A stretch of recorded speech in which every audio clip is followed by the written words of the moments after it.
It's a new Queen Cuisine, Maryland Crabby Fries. Born and raised Maryland woman know how to clean a Maryland style crab. And yes, I'm getting them all nice and clean to get all that crab meat. Look at this, looking so good in that bowl. Don't it look good? But you got to clean it good because that is how you're going to make sure that the crabby fries got the crab meat. Pure, fresh crab meat. Now it's that season time.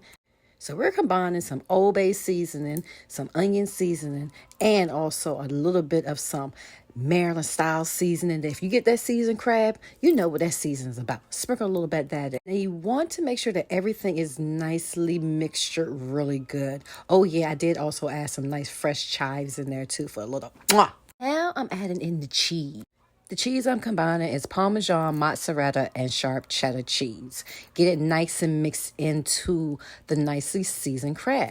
Now remove it from one mixing bowl and put it into like a nice plastic bowl because you are going to want to melt. Get the traditional fries nicely baked, roughly 450 at 25 minutes, and take them out and then spread it all over. Make sure you lay the crab meat all over everywhere on the fries. Put it back in the oven for additional 10 minutes at the 450 degree mark. And then this is what you get. Voila. It's Maryland Crabby Fries, Diamond to Queen, Queen Cuisine.